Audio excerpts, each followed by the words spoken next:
Après quelques années à travailler de nuit, tu développes une sorte de distance. Les bruits, les détenus, les histoires, tout devient normal. J'avais 34 ans à l'époque. Je travaillais dans un centre de détention. Rien de spécial, pas une grosse prison, juste assez grande pour que ça reste gérable.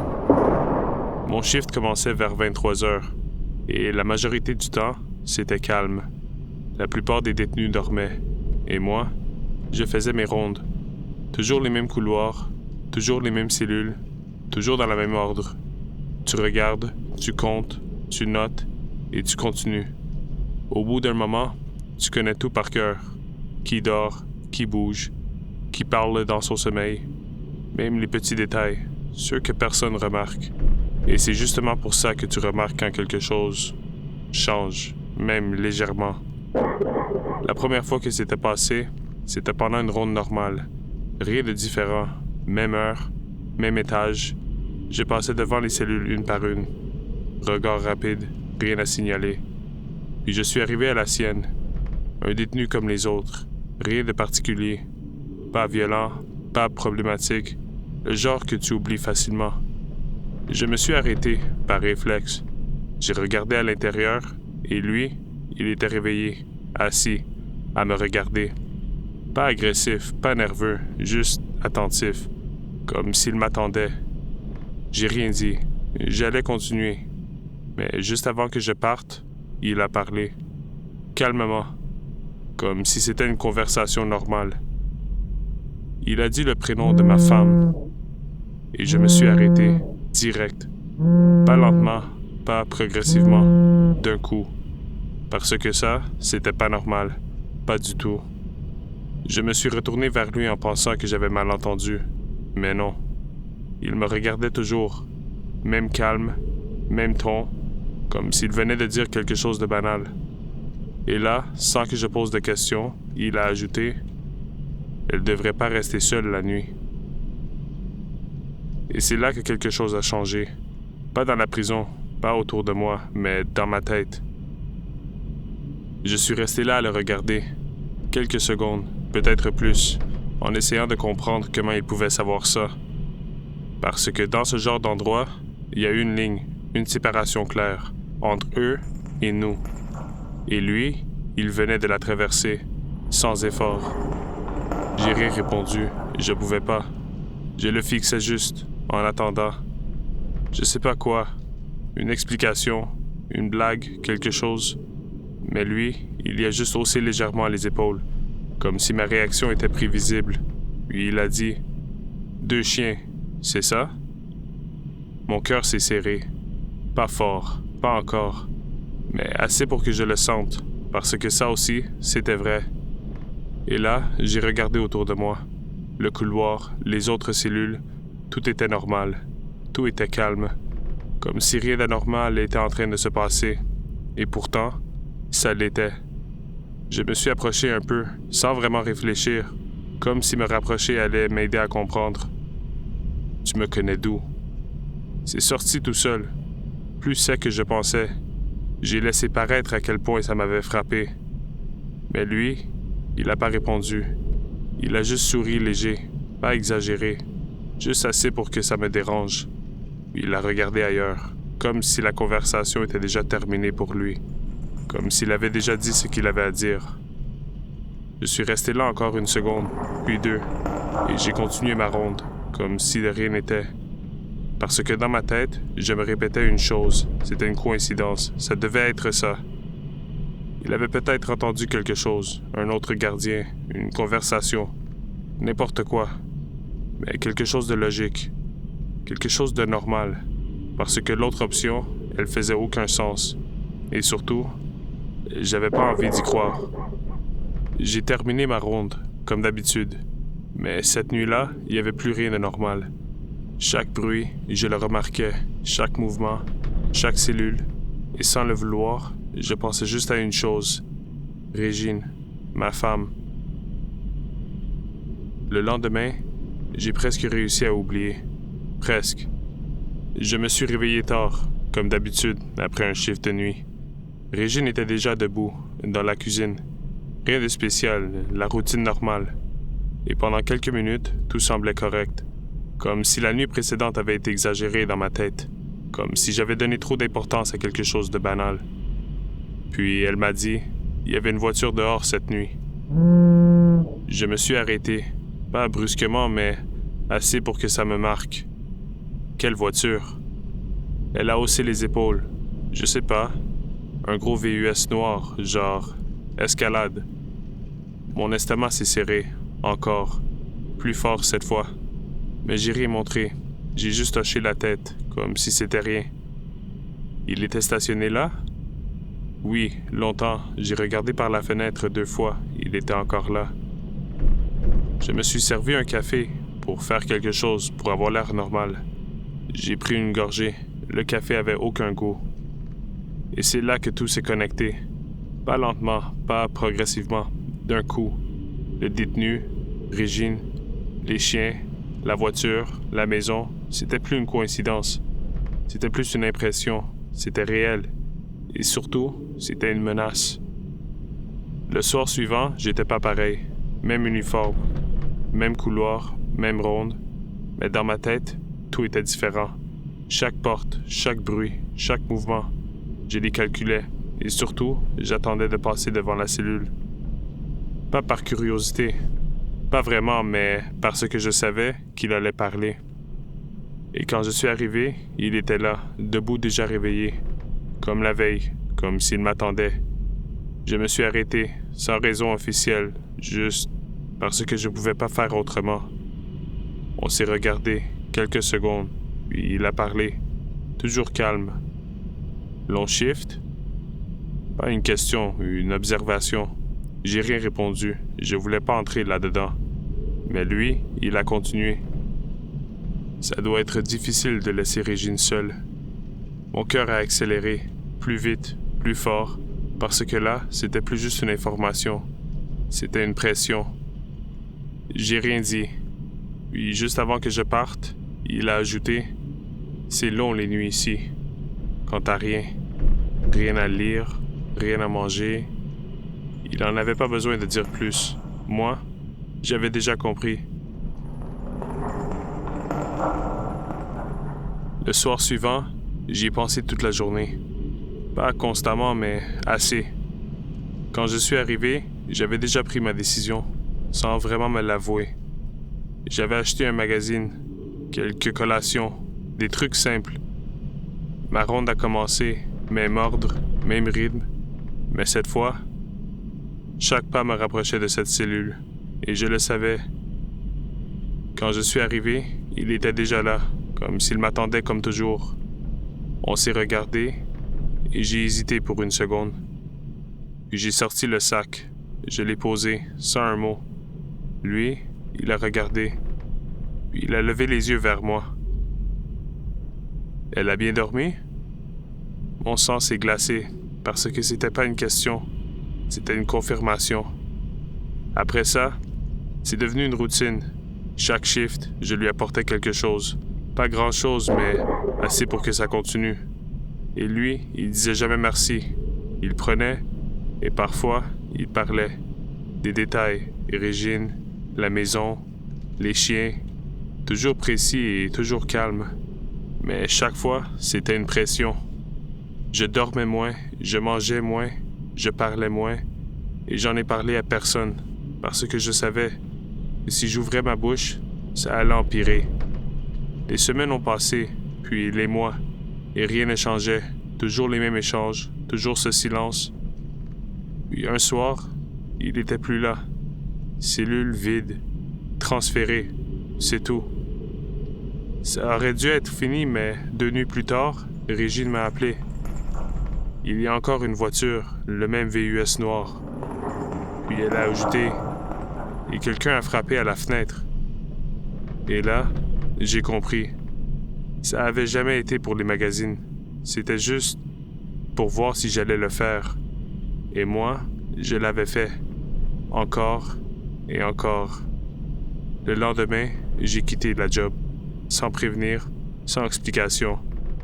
Pendant quelques nuits, j'ai pas dormi, à regarder par la fenêtre. L'escalade noire était encore là. Puis un soir, plus rien. Mais moi, je savais. C'était pas terminé. J'étais juste sorti avant la suite. Je me suis rendu inutile avant qu'il ait le temps de m'utiliser.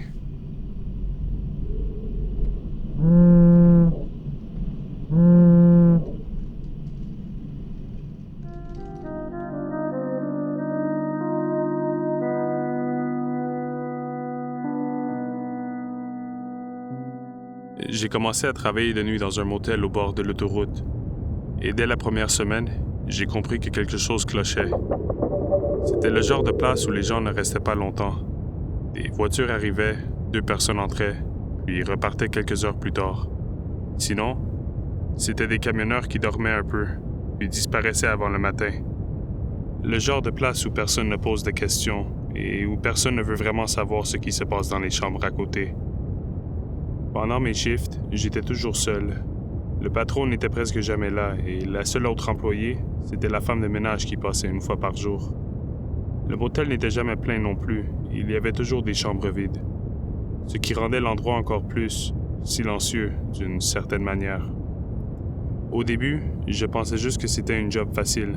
Rester au comptoir, donner des clés, regarder des gens entrer et sortir sans poser de questions. Mais dès les premiers jours, certains clients ont commencé à se plaindre de trucs un peu bizarres. Pas assez pour faire une scène, mais assez pour que ça me reste dans la tête. Certains disaient qu'il y avait une odeur vraiment étrange dans leur chambre, comme quelque chose de pourri, mais pas assez fort qu'on puisse dire de où ça venait. D'autres mentionnaient des bruits, comme si quelque chose bougeait dans les murs ou dans le plafond. Et au début, j'y ai pas vraiment prêté attention. Le bâtiment était vieux, mal entretenu. Ce genre d'endroit fait toujours des bruits la nuit. Mais il y avait aussi des clients qui disaient que leur chambre n'était pas propre en arrivant. Le lit légèrement défait, des choses déplacées, comme si quelqu'un avait été là juste avant eux. Ce qui n'avait aucun sens, parce que les chambres étaient censées être nettoyées chaque jour. Enfin, peut-être que la femme de ménage faisait simplement très mal son travail, mais qui suis-je pour critiquer? Après tout, ce n'était qu'un petit boulot pour joindre les 2 bouts en attendant de trouver mieux. Les nuits se rassemblaient au début. Je restais derrière le comptoir, à regarder les voitures rentrer, repartir. Parfois rien pendant des heures, puis plusieurs clients d'un coup. Rien d'anormal, mais après quelques jours, les plaintes sont revenues. Toujours les mêmes, une odeur bizarre, des bruits dans les murs ou au plafond, et des chambres pas complètement propres. Au début, je pensais que c'était des clients difficiles. Alors j'en ai parlé à la femme de ménage. Elle comprenait pas. Elle faisait toujours son travail de la même façon. Et honnêtement, ça se voyait qu'elle disait la vérité. C'est là que j'ai commencé à faire attention.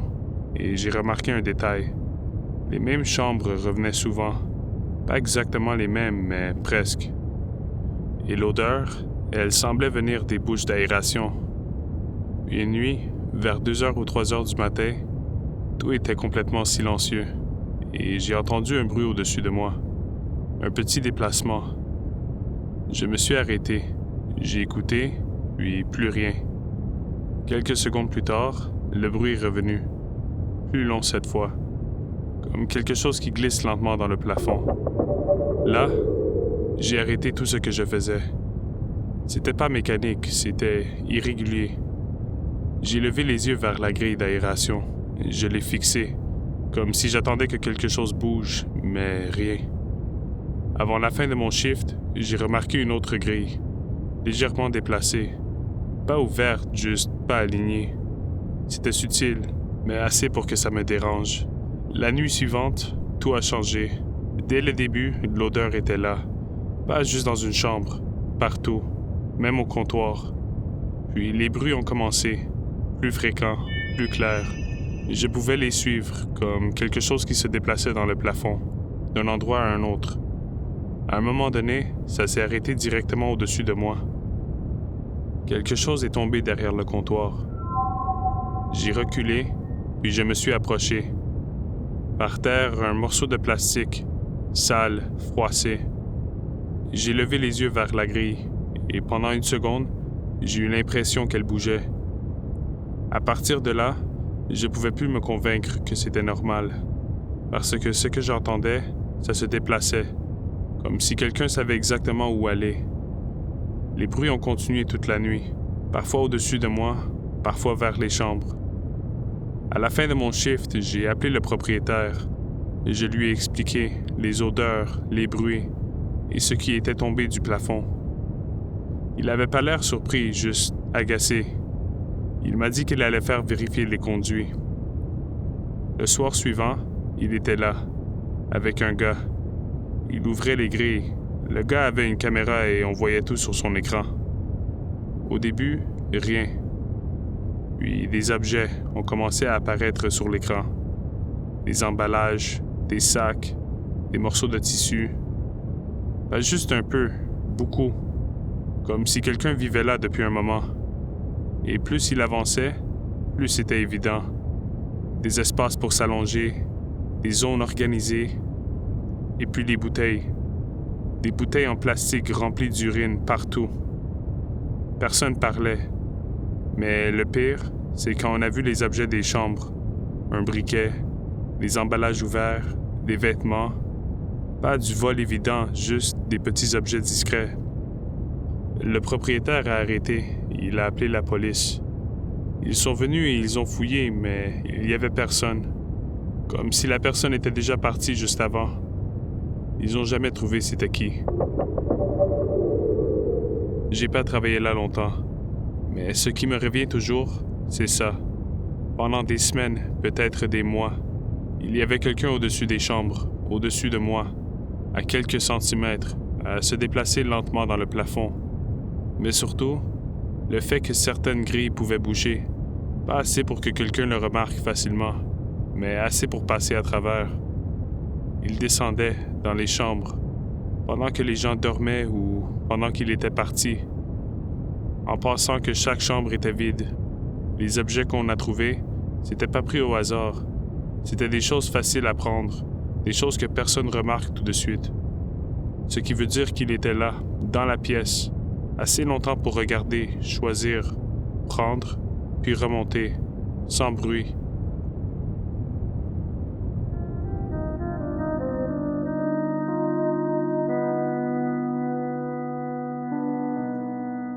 Et je faisais du déneigement de nuit pendant un hiver particulièrement intense. C'était pas pour la ville directement. Je faisais surtout des contrats privés, souvent dans des coins assez isolés. Des longues entrées, des routes secondaires, des propriétés un peu perdues. C'est le genre de travail où tu passes des heures seul dans ton tracteur, parfois 15, 20 heures d'affilée. Toujours dans le noir, toujours dans le froid, avec presque rien autour. Pas de lumière, pas de bruit, juste le vent et la neige. Il y avait des nuits où j'avais vraiment l'impression d'être complètement coupé du reste du monde, comme si j'étais le seul encore réveillé. Sur ma route, il y avait une propriété en particulier que je n'aimais vraiment pas faire. C'était toujours une des premières de ma tournée. J'y passais généralement entre 2h et 3h du matin. Une maison assez reculée, au bout d'un long chemin entouré d'arbres. Mais le gars qui habitait là était étrange. Pas agressif, juste dérangeant. Je l'avais vu quelques fois, grand, très mince, avec des cheveux blonds décolorés, un peu gras. Et surtout, il était presque toujours réveillé quand j'arrivais. La lumière du salon était allumée, à chaque fois, peu importe l'heure. Au début, je trouvais ça juste bizarre, mais avec le temps, certains détails ont commencé à me rester en tête. Comme le fait qu'il laissait souvent sa voiture stationnée n'importe comment, carrément au milieu de l'entrée ou en angle, comme s'il voulait m'obliger à bouger inutilement. Une fois, j'ai dû descendre du tracteur pour aller cogner chez lui. Il a ouvert après un long moment, m'a regardé sans rien dire pendant quelques secondes, puis il a juste déplacé sa voiture. Pas un mot, même pas un regard normal, juste vide. Il y avait aussi les messages, des feuilles collées dans la fenêtre du salon, avec des phrases écrites en gros, comme sur des affiches de projets scolaires. C'était impossible de les manquer, mais souvent difficile à lire, et la plupart du temps, c'était des reproches, des remarques. En gros, pour me dire de faire mon travail autrement. Et parfois, pendant que je déneigeais, je levais les yeux vers la maison, et il était là, toujours au même endroit, debout derrière la fenêtre du salon, à me regarder, sans bouger, sans jamais détourner le regard. Une fois, J'ai levé la main, juste comme ça, un réflexe. Il n'a pas répondu, il n'a même pas cligné des yeux. C'est là que j'ai commencé à vraiment être mal à l'aise, parce que c'était pas juste quelqu'un de difficile, c'était autre chose. Quelque chose que j'arrivais pas à expliquer. Et avec le temps, c'est devenu le genre d'endroit où j'étais pas à l'aise d'aller seul. La nuit où tout a commencé, la tempête était violente. Il neigeait fort, avec du vent, au point où la visibilité était presque nulle par moments. Même avec les phares du tracteur, je voyais à peine quelques mètres devant moi. La route jusqu'à sa propriété était déjà isolée en temps normal. Mais cette nuit-là, c'était encore pire. Aucune lumière autour, aucune voiture, juste la neige qui tombait sans arrêt.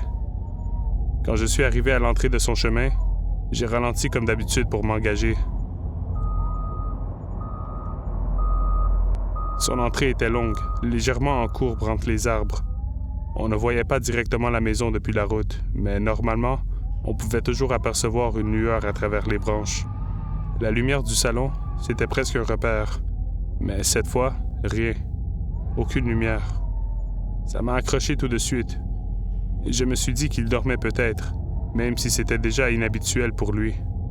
Je me suis engagé quand même dans l'entrée. La neige était déjà bien accumulée. En avançant lentement, j'essayais de distinguer la maison à travers la tempête. Plus j'approchais, plus ça devenait clair. Tout était complètement noir, pas une seule lumière. Quand j'ai finalement eu une vue dégagée sur la maison, j'ai regardé directement vers la fenêtre du salon, l'endroit où il était toujours. Mais il n'avait rien. Juste le reflet de mes phares sur la vitre. Et ça, c'était encore plus étrange que s'il avait été là. Puis j'ai remarqué la voiture.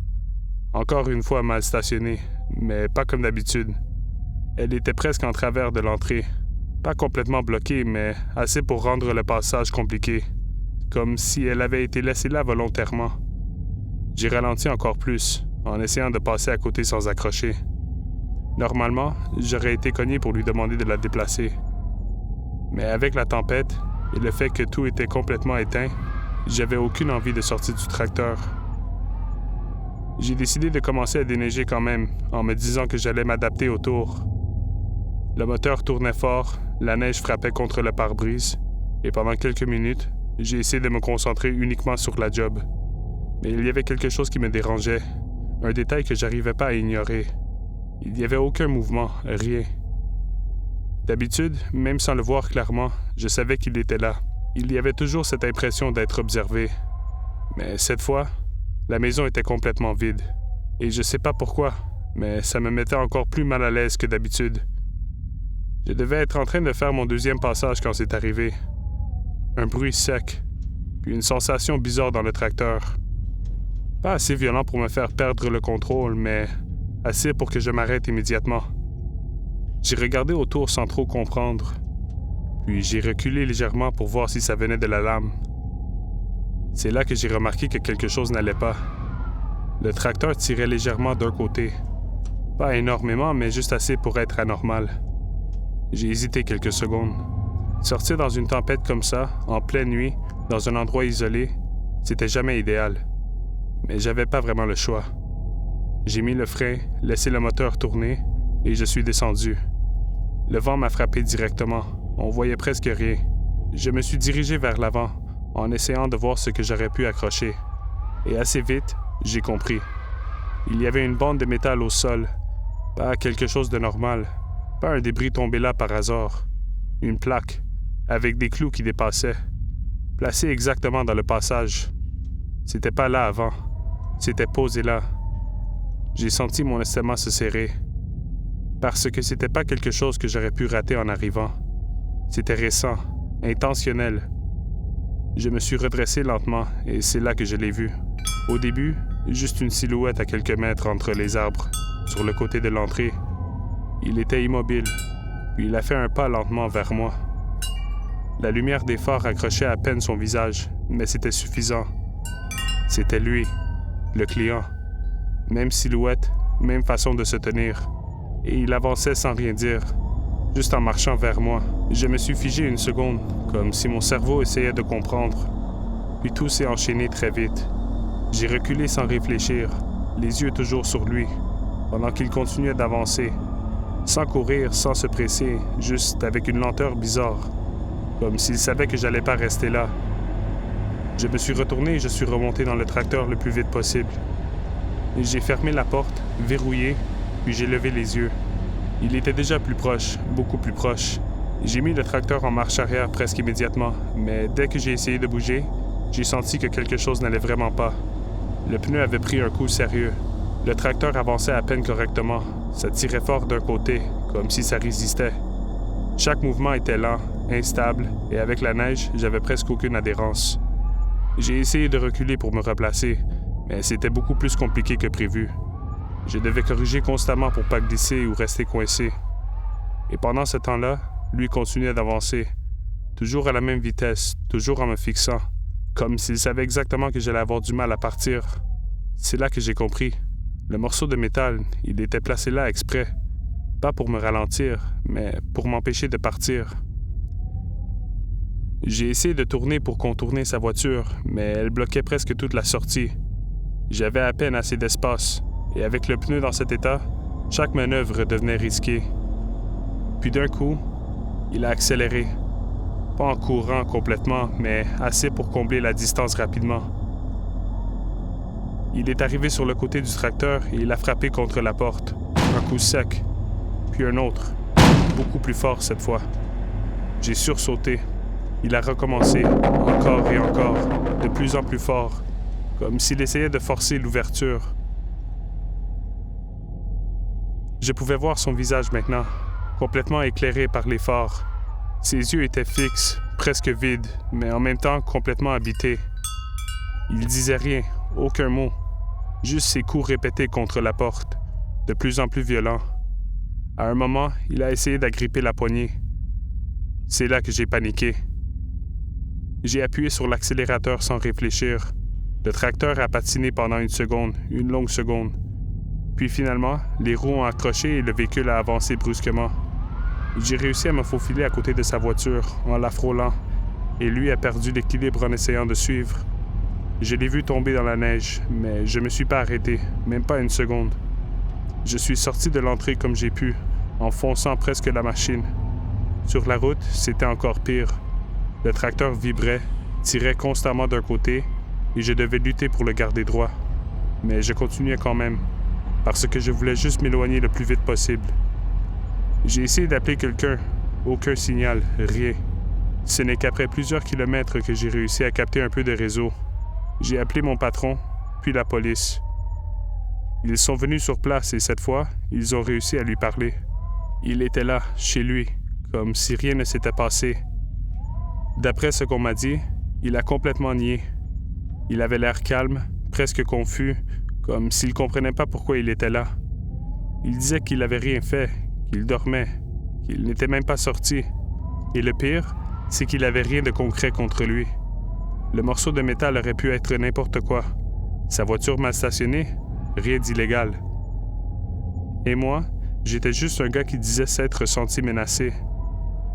Après ça, j'ai jamais remis les pieds là-bas. Mais ce qui me reste en tête, c'est pas juste la façon dont il a agi. C'est le fait que tout était préparé. La position de la voiture, le piège dans l'entrée, le fait qu'il était dehors, dans le noir, à attendre.